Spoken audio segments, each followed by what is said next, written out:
Primeira leitura, 1 Coríntios 15, 16 ao 23.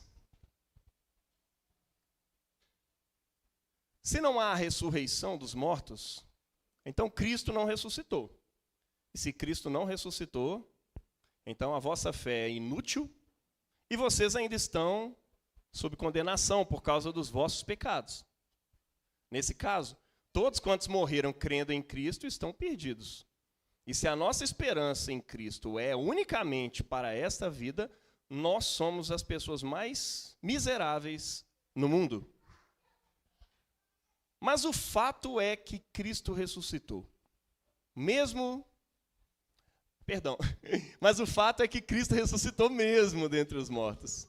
E se tornou primeiro entre os milhões que um dia voltarão a viver. Tal como a morte apareceu neste mundo, por causa daquilo que um homem fez, assim também por causa do que um outro homem realizou, agora há a possibilidade da ressurreição. Cada um de nós morre porque pertence à descendência pecadora de Adão, mas todos os que estão ligados a Cristo voltarão de novo à vida. Contudo, cada um na sua ordem. Cristo foi o primeiro a ressuscitar. Depois, quando ele voltar, todo o seu povo tornará a viver. Palavra do Senhor, damos graças a Deus. Amém. Nos coloquemos de pé, em reverência à leitura do Evangelho.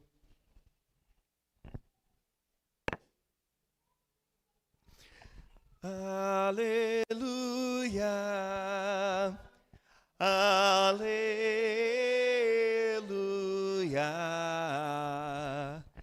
aleluia.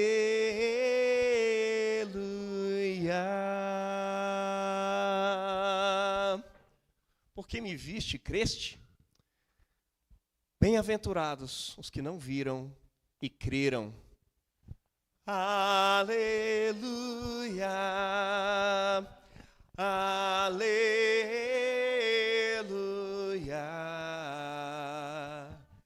aleluia.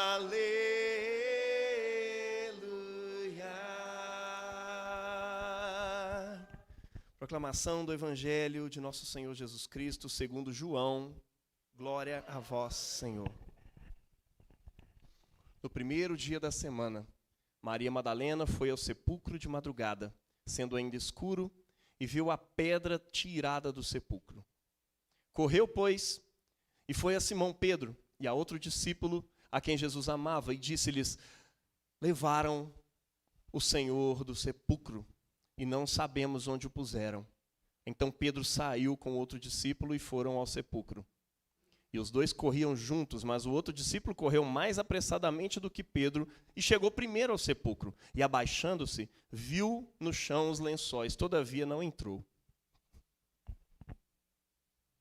Chegou, pois, Simão Pedro, que o seguia, e entrou no sepulcro e viu no chão os lençóis, e que o lenço que tinha estado sobre a sua cabeça não estava com os lençóis, mas enrolado num lugar à parte.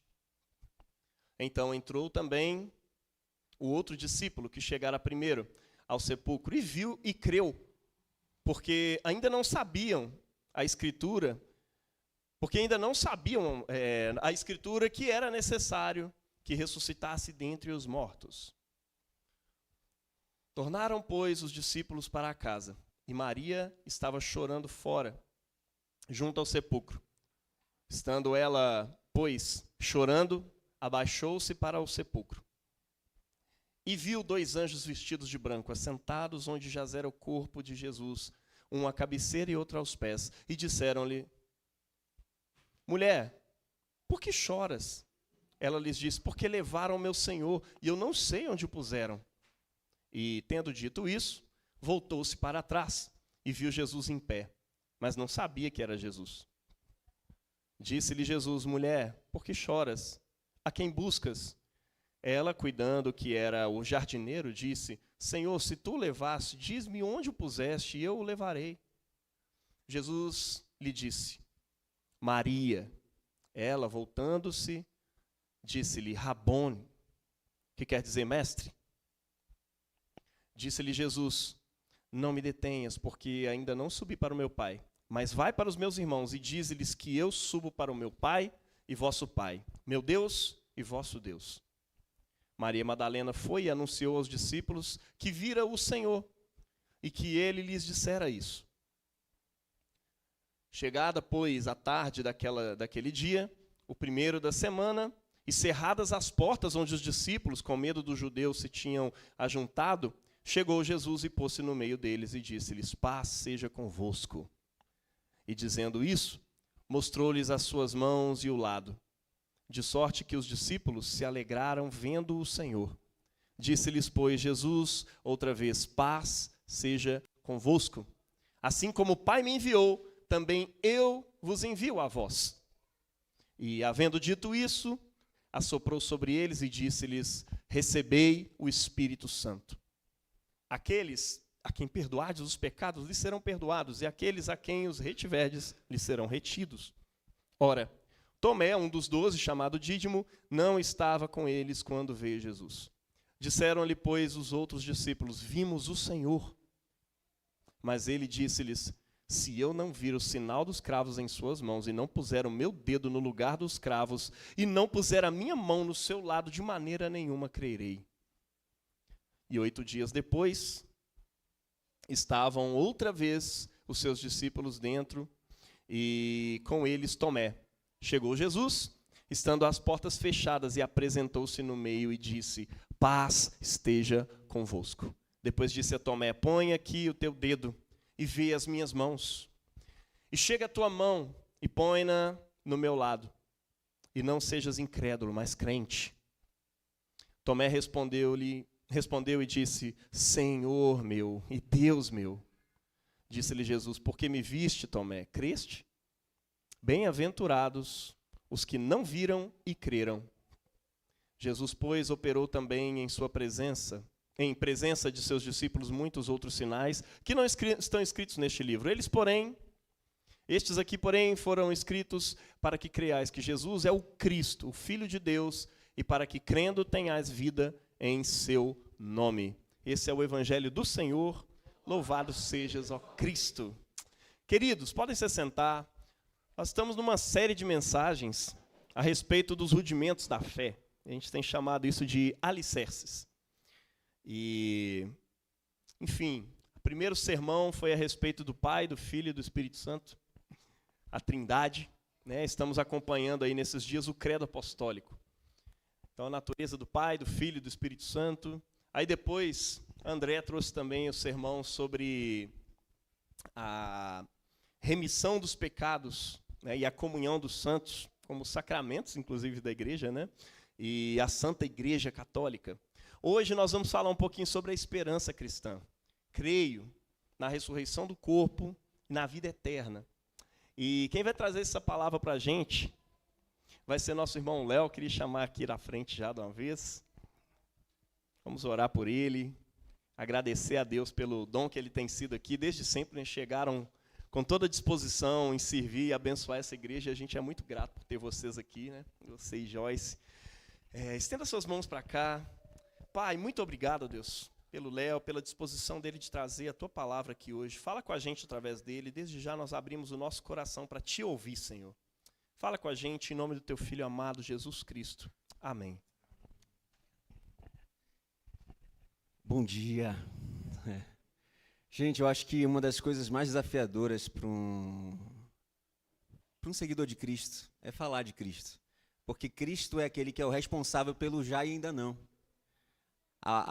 Cristo, a sua crucificação, a sua ressurreição, a sua ascensão, o seu retorno, nós estamos nesse já e ainda não. E aí a gente falar sobre o ainda não e ao mesmo tempo se perceber inserido nesse processo é algo muito desafiador. Mas esse é o chamado de todo cristão, é sermos testemunhas dessa realidade. Gente, para nós refletirmos sobre o Evangelho, eu queria começar com uma analogia, com uma parábola. E essa parábola vai acompanhar a gente, nós vamos ter um momento que nós vamos trazer ela à tona de novo, tá bom? Então a parábola é o seguinte: eu queria que vocês imaginassem que agora o Jaime chegasse aqui na frente e falasse, gente, é o seguinte, nós vamos precisar mudar desse prédio, mas fica tranquilo, a gente já resolveu, o prédio já tá ali. A gente só vai precisar de um tempo para poder fazer algumas, algumas mudanças. A gente precisa levar aquilo que é nosso, os nossos quadros, os nossos itens de café, para esse outro prédio, mas ele já é nosso. A gente só precisa agora começar um processo para se deslocar. Inclusive, o próximo domingo vai ser lá nesse novo prédio. Eu quero que vocês imaginem essa história. E a partir disso a gente vai retomar depois. Gente, é muito interessante que quando a gente vai analisar esse processo aqui de Jesus ressuscitado, eu queria começar, antes de falar de Pedro e João correndo ali, como nós vimos até o sepulcro, eu queria falar sobre Maria Madalena. Maria Madalena já teve a notícia de que provavelmente o corpo de Jesus não está lá no sepulcro, porque levaram aquele corpo. E Maria Madalena se encontra chorando ali no sepulcro. João e Pedro já correram para avisar o pessoal. Ela que inicialmente falou para eles, olha gente, levaram alguma coisa, o corpo não está mais ali. E ela começa a chorar. E nesse processo de chorar, ela olha e aqueles dois anjos ali. A primeira coisa que a gente precisa desmistificar, às vezes a gente acha que Jesus ressuscitado é tipo um Edwards ali do Crepúsculo, né? Brilhando e sai brilhando e todo mundo vai. Gente, nesse momento ela vê os anjos, ela não reconhece que aquilo é um anjo, ela só. E aí? Os dois anjos perguntam para ela: o que você tá aí? Está olhando para quê? Não, levaram o meu Senhor. E aí ela se depara atrás com uma pessoa que ela acha que é um jardineiro. E por que você chora? O jardineiro pergunta. E, na verdade, o jardineiro era o próprio Jesus. Então, se Jesus estivesse brilhando, como se fosse o Edwards, ela teria provavelmente percebido ali. Mas, naquele momento, ela começa a trocar ideia com Cristo. E aí, por que você chora? E aí, a primeira reflexão que eu queria trazer para vocês é que Maria, ela tinha uma expectativa, ela tinha uma percepção. E a percepção dela, a expectativa dela, estava pautada a partir da realidade que estava em torno dela.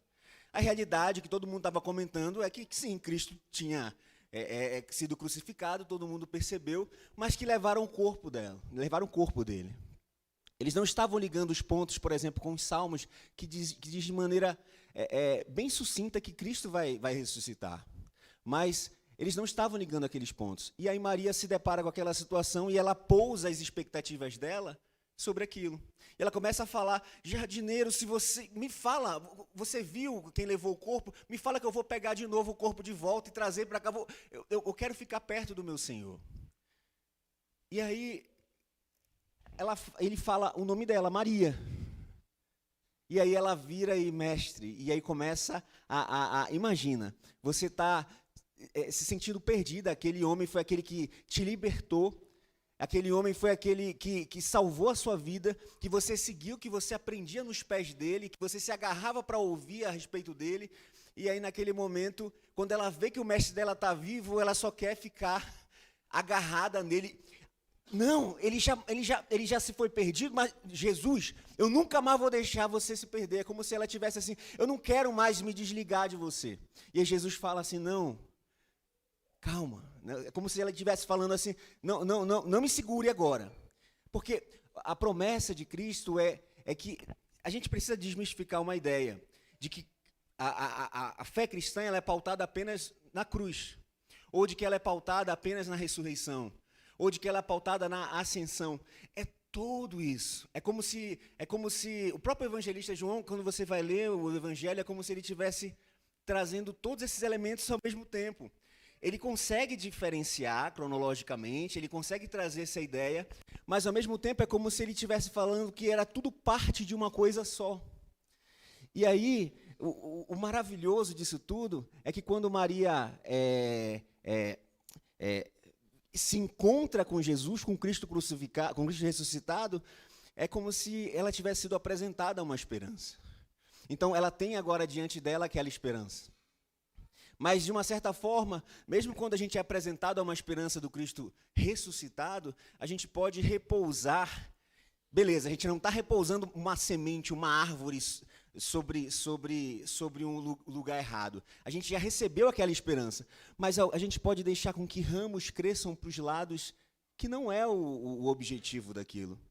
E aí, naquele momento, ela queria se agarrar no Cristo. Não vou mais deixar você ir embora. Mas Jesus, ele estava prometendo assim, calma, Maria. Existe um plano maior, existe uma ideia maior. Eu não quero apenas apresentar essa esperança diante dos teus olhos. Eu quero fazer essa esperança ser enraizada a partir de você e que ela produza um fruto que seja parte de você, que você integre essa esperança, esse movimento da esperança. E aí, ele estava prometendo o Espírito Santo. Ele falava assim, eu preciso subir ao Pai, eu preciso enviar do meu Espírito para que isso possa acontecer. Ou seja, ele queria um relacionamento muito mais profundo do que Maria poderia conceber naquele momento. Maria só queria ficar agarrada nos pés dele para não deixar mais ele fazer algum mal com ele, mas naquele momento ele tinha uma promessa muito maior, que era fazer com que o Espírito gerasse, fizesse ela parte daquela realidade, mas não apenas parte daquela realidade, mas parte da contribuição de um processo daquela realidade, de um crescimento daquela realidade. E esses dois aspectos que eu quero mencionar inicialmente sobre Maria Madalena. Primeiro, a esperança que nos é apresentada a partir do Cristo ressuscitado. E segundo, que não basta só a esperança diante dos nossos olhos. Deus, ele quer fazer uma esperança viva, nos enxertar, nos fazer parte dessa realidade, nos transportar como se fosse de um reino para um outro, de um império para o outro, em que um novo olhar vai ser colocado. E uma outra coisa que a gente pode tirar disso aí é que a gente precisa de um pouco de humildade. Porque mesmo a gente tendo relances do Cristo ressuscitado, pode ser que tenha algo muito maior. Pode ter que tenha um olhar muito maior, muito mais amplo. A gente só precisa, sim, lidar com essa esperança que nos foi apresentada, mas nos deixar ser parte dessa esperança a tal ponto que ele possa fazer os ramos crescerem para onde ele quiser crescer. Nós somos convidados a fazer parte disso. Agora, falando um pouco de João e Pedro, que saíram correndo, tem o Tim Keller, né, tem um livro que ele traz muito a ideia de como é que eles chegaram diante do sepulcro correndo. A Bíblia fala que eles chegaram observando tudo. É como se eles estivessem mesmo se questionando. Não, peraí, ressuscitou, não ressuscitou, levaram o corpo. Não, eles estavam observando tudo para ver, testando, como se estivesse testando mesmo.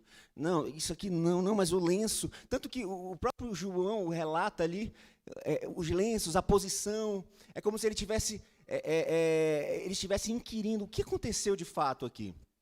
E aí Pedro entra já lá, afoito, e João fica ali.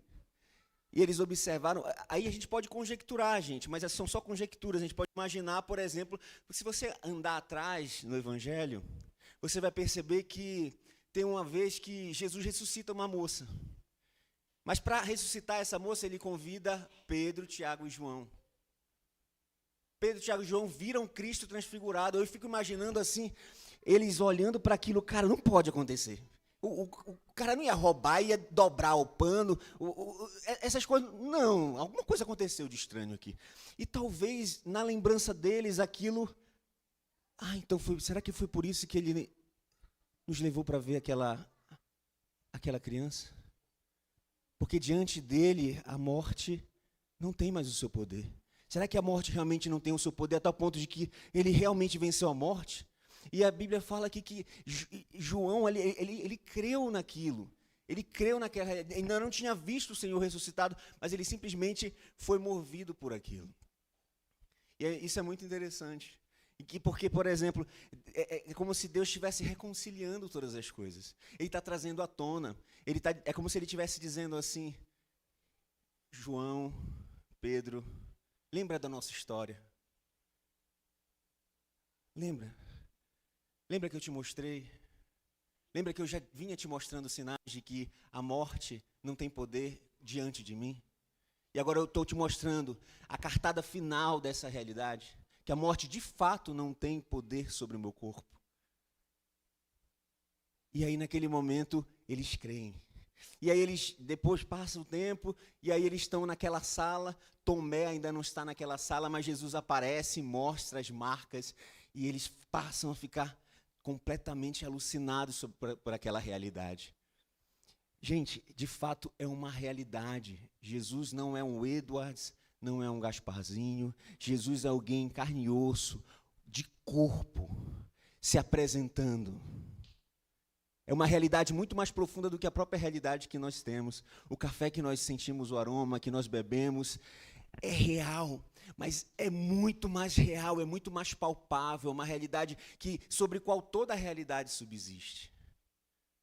Tudo passa, tudo veio a existir. Por isso que João, ele vem relatando lá no início, ele é o princípio, tudo veio a existir por meio dele, nada sem ele se fez. É como se tudo estivesse agora fazendo sentido. Toda a realidade última e a realidade primeira de todas as coisas diante deles ali naquela sala.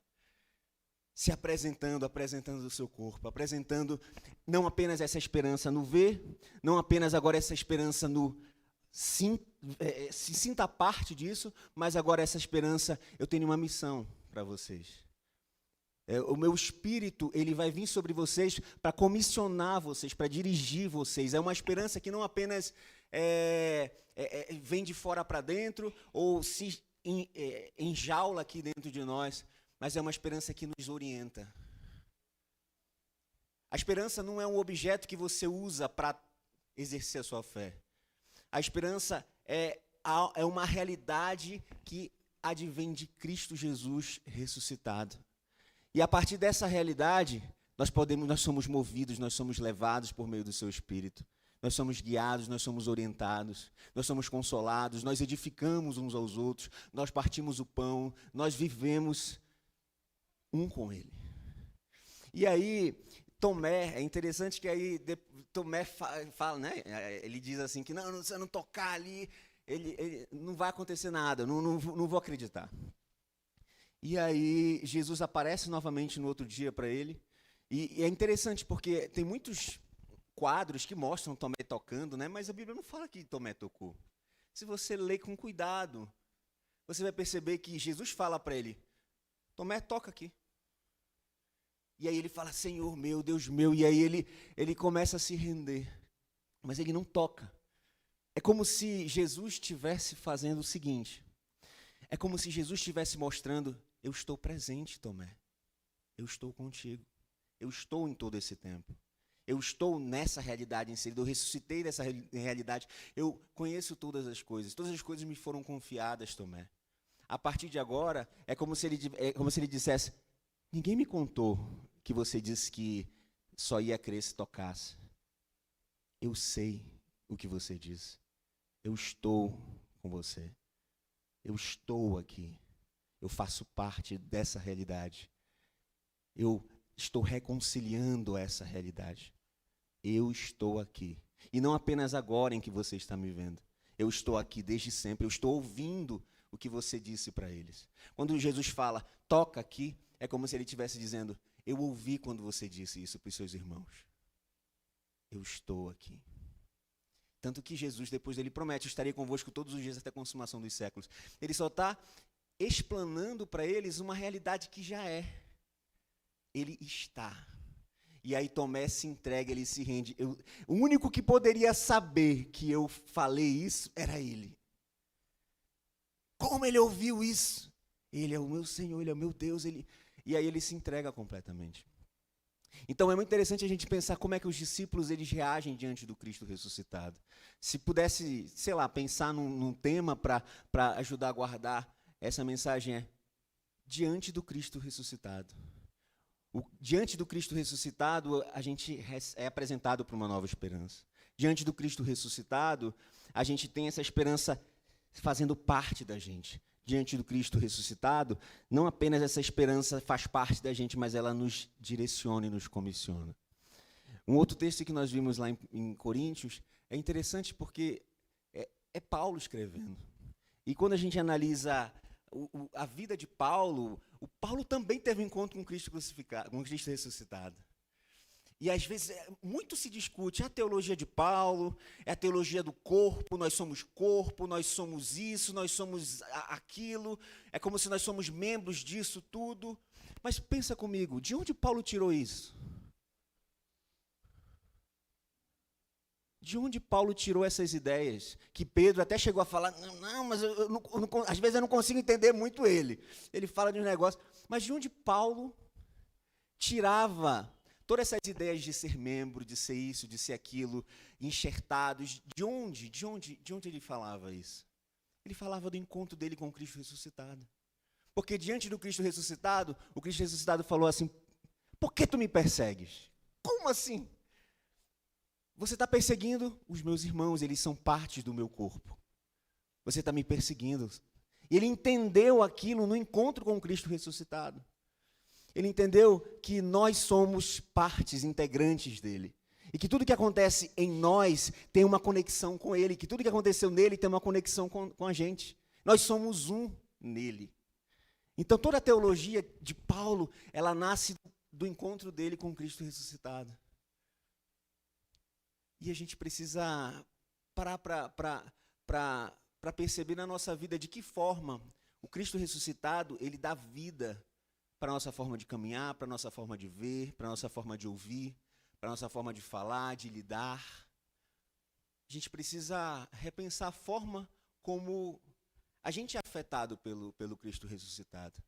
Porque o Cristo ressuscitado afetou a vida desses discípulos de ponta cabeça. Eles já não tinham mais medo da morte. Antes eles estavam lá presos, escondidos, como a gente leu no Evangelho, lá escondido na sala, porque eles estavam com medo de como é que o pessoal ia reagir. E aí, agora eles não têm medo de nada. Pelo contrário, parece que eles estão procurando a morte. Mas, na verdade, é porque eles encontraram a genuína vida.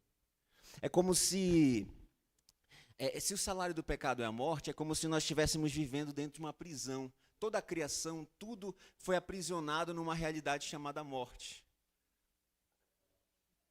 E nada escapa dessa realidade. É como se fosse um imã puxando, nós estamos simplesmente presos nessa realidade. A não ser que a própria vida se entregue nessa realidade presa na morte. Mas e aí?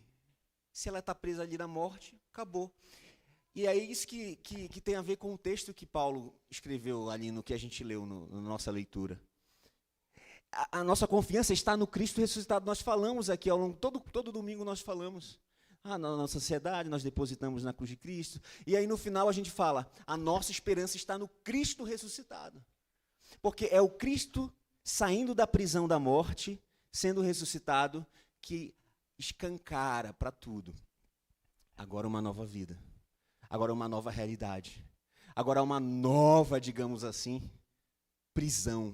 Mas é uma prisão da liberdade. Uma prisão da liberdade em que, uma vez sendo colocados nele, nós somos livres. Livres da morte, livres do medo.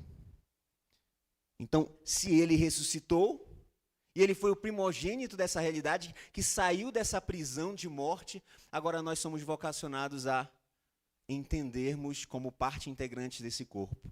Então nós vivemos, como o Jaime falou no início do culto, entre esse processo de morte e ressurreição do corpo. No já e ainda não. A gente não pode se agarrar apenas no já. Se a gente se agarrar no já, daqui a pouco a gente vai estar vivendo de maneira triunfalista aí, querendo pegar o revólver na cabeça do outro para poder obrigar o outro a se tornar igual nós, como cristãos, crentes em Deus. Ou nós vamos viver no já e perceber que a realidade não se dobra a gente. E que a gente vai começar a se entristecer quando a gente vê garis, por exemplo, morrendo por causa de um atraso pelas coisas mais banais. Mas a gente não pode se prender no já. Mas, ao mesmo tempo, tem pessoas que se prendem no ainda não. E vivem uma vida absolutamente pessimista. E se entrega numa vida autocentrada. E vive uma vida que não acredita mais em nada. Não vale mais a pena, por exemplo, acreditar que o mesmo Deus que tantas vezes curou pode curar. Que o mesmo Deus que fez coisas extraordinárias pode fazer. E a gente fica preso no ainda não. A gente vive nessa tensão do já ainda não. Em alguns momentos, como aquela escada lá diante de Jacó que subia e descia, trazendo e levando coisas, a gente está em alguns processos de morte, a gente se entrega à morte, a gente está em comunhão, vivendo o processo de comunhão com os sofrimentos dele. Assim como ele sofreu, morreu, nós somos entregues à morte, nós somos mortos com ele.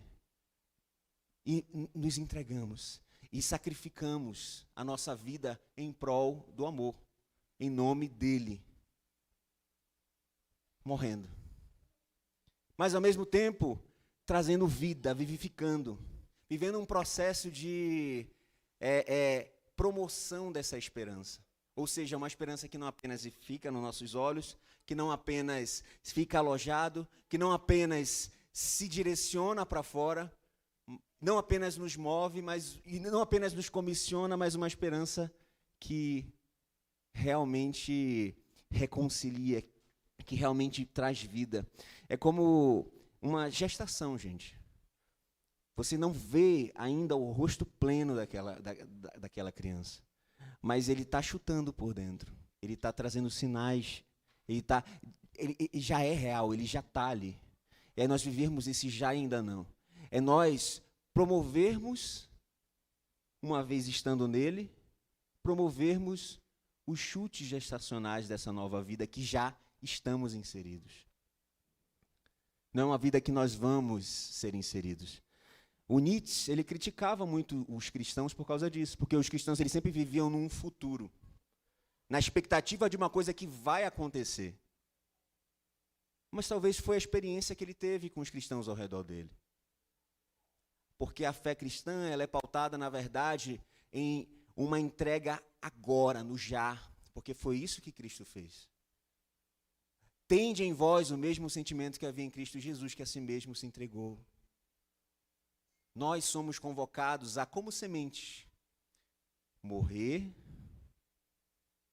nos identificando com a morte, a cruz de Cristo, mas, ao mesmo tempo, florescer, nos identificando com a esperança da ressurreição do corpo. Assim como ele ressuscitou e foi o primeiro, nós também seremos ressuscitados em corpo. Nós viveremos uma realidade completamente maluca, mas que é muito mais realidade do que a realidade que nós estamos inseridos hoje.